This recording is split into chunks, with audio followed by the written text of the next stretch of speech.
Indonesia dan Kerajaan Arab Saudi resmi menandatangani nota diplomatik pada 8 Oktober 2021 untuk membuka pintu bagi jemaah asal Indonesia masuk ke negara tersebut setelah ditunda selama hampir 2 tahun. Dan untuk membahasnya sudah terhubung melalui Zoom dengan Dirjen Penyelenggaraan Haji dan Umroh Kementerian Agama Republik Indonesia, Bapak Hilman Latif. Selamat sore, Assalamualaikum Pak.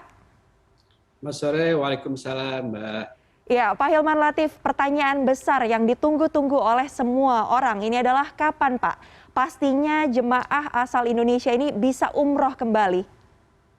Ya, terima kasih, Mbak. Ini juga pertanyaan kita semua ya, bukan hanya masyarakat atau jamaah, tetapi juga tentunya pemerintah gitu ya. Karena apa? Karena kita sedang berbicara tentang proses hubungan antar dua negara. Ya, kita akan bertamu datang ke sebuah negara yang mereka memiliki aturan, protokol, dan regulasi yang harus diikuti gitu ya. Nah, inilah kita sedang berproses untuk menemukan ya waktu yang tepat dan mekanisme yang paling tepat agar jamaah kita bisa berangkat ya ke Saudi menunaikan ibadah umrohnya dengan tenang, khusyuk, dan aman tentunya. Karena yang kita bicarakan saat ini bukan umrohnya saja. Kita berbicara tentang umroh di masa pandemi. Ya. Jadi saya kira itu Mbak ya, kita belum bisa menentukan kapan precisely ya untuk waktu, tanggal, dan lain-lain. Karena ini menyangkut dua negara yang sedang berusaha dua-duanya agar bisa memfasilitasi jamaah kita secepat-cepatnya dengan sebaik-baiknya. Baik, Pak Dirjen, informasi yang kami dapatkan adalah adanya keputusan bahwa boleh dibuka kembali pintu umroh bagi jemaah asal Indonesia ini berdasarkan nota diplomatik yang sudah ditandatangani. Apa isi di dalamnya, Pak? Apakah kemudian di dalamnya juga memang tidak disebutkan kapan pastinya proses penyesuaian bisa dilakukan hingga nantinya diputuskan waktu pasti jemaah asal Indonesia ini bisa kembali umroh, Pak? Ya, jadi gini. Informasi ini kan informasi awal ya, informasi yang menjadi angin segar buat kita ya, informasi yang membuat kita optimis bahwa kita bisa insya Allah melaksanakan umroh ya. Tetapi di situ disebutkan juga ada persyaratannya tentang vaksin, tentang keharusan memenuhi persyaratan kesehatan di sana, kemudian juga kemungkinan juga untuk Ya, Pak.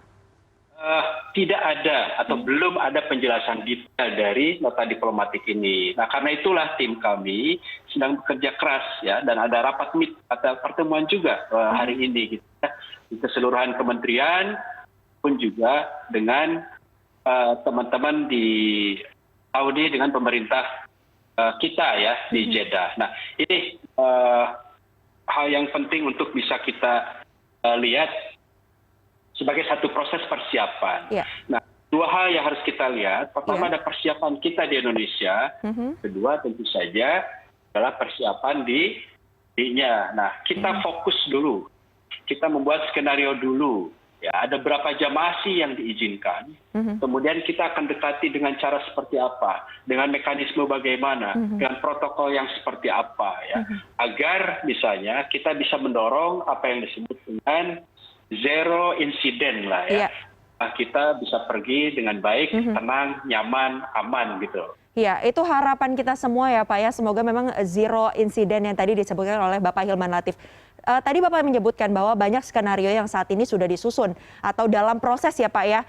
Boleh dijabarkan apa saja poin-poin penting dari skenario tersebut? Mekanismenya nanti seperti apa Pak bagi jemaah asal Indonesia yang akan pergi ke sana? Ya, pertama kita berbicara tentang pre-departure ya. Departure-nya itu kan kita harus siapkan betul. Karena ini berbeda, bukan umroh yang biasa, tapi umroh di masa pandemi. Mungkin ya skenario yang banyak diperbincangkan adalah ya gate policy misalnya ya. One gate policy yang juga kita rumuskan.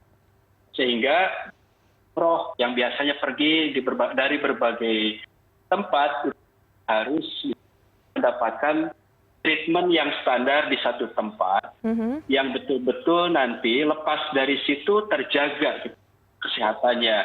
Sudah PCR, interaksi dengan luar terbatas, yang dinyatakan bersih, clean, clear, bisa pergi. Ya. Nah, kemudian juga apakah nanti harus ada vaksin atau tidak. Nah ini kan kita juga masih Iya. lihat kan. Lebih enak kalau nggak ada booster vaksin, Pak, Mbak. Iya. Ya. Tapi kita lihat juga apakah memang itu satu kewajiban, ya nanti kita ada prosedurnya yang akan ditentukan oleh Kementerian Kesehatan. Baik, berarti memang kalau kita tahu ya Pak Hilman Latif, memang Arab Saudi ini sudah membuka pintu umroh bagi sejumlah negara walaupun bukan Indonesia sebelumnya. Tapi memang itu tadi yang disebutkan, karena tidak menerima vaksin buatan Tiongkok, akhirnya harus di booster. Nah Pak, berarti itu masih juga digodok ya Pak ya? Apakah nanti akan boosternya di Indonesia atau ketika sudah tiba di Arab Saudi begitu Pak? Iya, dan kita kan lihat juga kondisi di Indonesia ya yang sudah membaik, landai gitu ya. Dan itu juga menunjukkan satu modal yang bisa kita komunikasikan pada pihak Saudi. Ya kalau misalnya suatu saat mereka lihat sudah sangat siap ya, masyarakatnya siap, prevalensi COVID-nya juga sudah semakin kecil, ya siapa tahu hal-hal yang dianggap berat itu juga bisa kita kurangi ya, agar jamaah itu ya, secara finansial juga tidak terlalu berat, ya PCR berkali-kali, gitu ada biaya karantina berhari-hari itu kan nambah biaya juga. Gitu ya. Kemudian di pesawat juga jarak duduknya, kendaraan jarak duduknya, artinya secara operasional juga menjadi berat. Nah, kita dengan kesepahaman ini mudah-mudahan bisa mengurangi ya keberatan-keberatan itu. Baik, artinya Pak Hilman Latif sejauh ini upaya-upaya terus dilakukan oleh pemerintah untuk bisa negosiasi ya Pak dengan pihak Arab Saudi terkait dengan tadi vaksin, kemudian jumlah waktu karantina yang harus dilakukan, karena yang seperti Bapak sebutkan tadi itu akan menambah komponen biaya bagi jemaah yang akan berangkat ya Pak ya, dan jelas itu sangat memberatkan nantinya. Responnya sejauh ini seperti apa Pak dari pihak Arab Saudi terkait dengan saran atau yang tadi disampaikan oleh pihak pemerintah? Ya ini kan Menteri Kesehatan sudah saling bertemu, Menteri Luar Negeri bertemu, dan ini juga Konjen juga sedang bertemu gitu ya. Nanti kita update lah, insya Allah segera ke media ya, perkembangan terbaru masalah ini. Baik, kalau jumlah kuota Pak, apakah bertambah, berkurang untuk umrohnya Pak? Ya ini juga yang kita tunggu. Nah karena itu kalau jumlah kuota sudah ada, persyaratan teknisnya sudah muncul, maka kemudian kita bisa lebih precise ya langkah-langkahnya. Jadi skenario yang kita bangun itu juga ada skenario 1, skenario 2, kalau misalnya diizinkan sekian ratus orang, kira-kira seperti apa, kalau misalnya 1.000, kira-kira bagaimana. Nah ini yang sedang kita susun dalam waktu segera, sembari ya menunggu informasi dari kawan-kawan kita yang bekerja secara diplomatik di sana. Baik, kita sama-sama tunggu, tapi yang juga menjadi pertanyaan ini terkait dengan rentang usia nih Pak. Apakah kemudian anak-anak kemudian nanti diperbolehkan untuk umroh, begitu pula dengan lansia? Apakah mereka diperbolehkan asalkan sudah vaksin atau seperti apa Pak sejauh ini teknisnya?